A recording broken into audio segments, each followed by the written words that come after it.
नमस्कार सभी को, आप सभी का स्वागत है हमारे YouTube चैनल प्रेजेंट सर पे। तो आज हम लोग इस वीडियो में डिस्कस करेंगे क्लास 10th साइंस का chapter 9 light, reflection and refraction.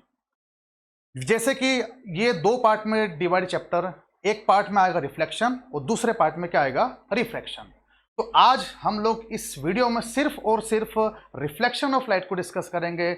आने वाले वीडियो में हम लोग डिस्कस करेंगे रिफ्रैक्शन ऑफ लाइट। तो चलिए आगे बढ़ते हैं हम लोग रिफ्लेक्शन ऑफ लाइट पर। तो इस वीडियो में हम लोग आज डिस्कस करेंगे रिफ्लेक्शन ऑफ लाइट, जिसमें हम लोग कवर करेंगे ये topics: laws of reflection, plane mirror, concave mirror and convex mirror. तो चलिए आगे बढ़ते हैं, क्या होता है रिफ्लेक्शन ऑफ लाइट। तो जैसा कि आप लोग को जानते हैं सभी लोग, जैसा आप लोग देख सकते हैं मेरे खुद के चश्मे पर कि लाइट का रिफ्लेक्शन आ रहा है। तो रिफ्लेक्शन ऑफ लाइट क्या होता है कि लाइट किसी ऑब्जेक्ट की सरफेस पर टकरा कर वापस से जा रही है, इसी प्रोसेस को हम लोग बोलते हैं reflection of light. The process of sending back of light from the surface of an object is known as reflection of light. तो ये होता है बेसिक समा रिफ्लेक्शन ऑफ लाइट। तो जैसा कि आप लोग इस डायग्राम में देख सकते हैं कि जो रे ऑफ लाइट आकर टकरा रही है उसको हम लोग बोलते हैं इंसिडेंट रे। जिस पॉइंट पर वो टकरा रही है उसको हम बोलते हैं पॉइंट ऑफ इंसिडेंस। टकरा कर जिससे वो लाइट जा रही है उस लाइट को हम लोग बोलते हैं रिफ्लेक्टेड रे।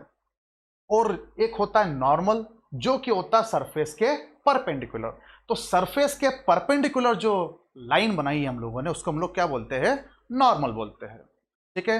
अब जैसा आप लोग देख सकते हैं कि नॉर्मल और इंसिडेंट रे के बीच में जो एंगल फॉर्म हो रहा है उसको हम लोग बोलते हैं एंगल ऑफ इंसिडेंस, और नॉर्मल और रिफ्लेक्टेड रे के बीच में जो एंगल फॉर्म हो रहा है उसको हम लोग बोलते हैं एंगल ऑफ रिफ्लेक्शन।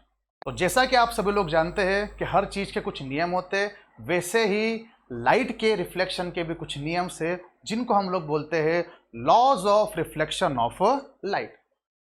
तो laws of reflection of light total दो होते हैं, एक होता है फर्स्ट लॉ ऑफ रिफ्लेक्शन और एक होता है सेकंड लॉ ऑफ रिफ्लेक्शन। तो देखिए फर्स्ट लॉ ऑफ रिफ्लेक्शन क्या बोलता है।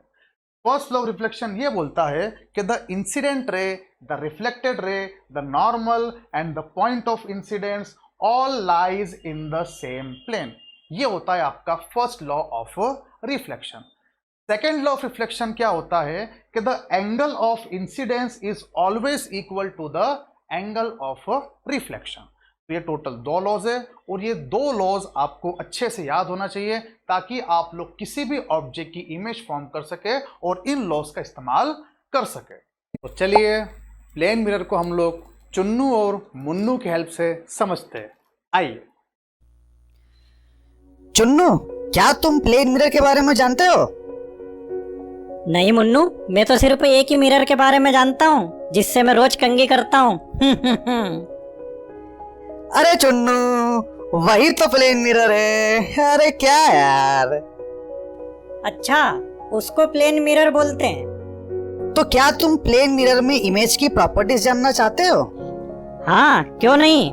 उसके लिए तुम्हें उस मिरर के सामने जाकर खड़ा होना पड़ेगा और वहां पर तुम्हें बिल्कुल भी मूवमेंट नहीं करना है। ठीक है मुन्नू। तुम सीधे खड़े हो और तुम्हारी इमेज भी कैसी बनी है, सीधी बनी है। इसका मतलब तुम्हारी इमेज का जो नेचर है वो है वर्चुअल एंड इरेक्ट। अब देखो, जितने बड़े तुम हो उतनी ही बड़ी तुम्हारी इमेज भी बनी है। इसका मतलब तुम्हारी इमेज की जो साइज है वो है same size as the object. और तो देखो, तुम जितनी दूरी पर तुम इमेज मिरर के सामने खड़े हो उतनी ही दूरी पर तुम्हारी इमेज भी मिरर के अंदर बनी है।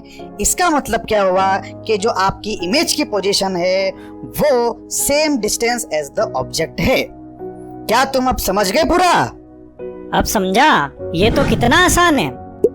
ऐसे ही आसान तरीके से समझने के लिए और पढ़ने के लिए प्रेजेंट सर चैनल को सब्सक्राइब करो।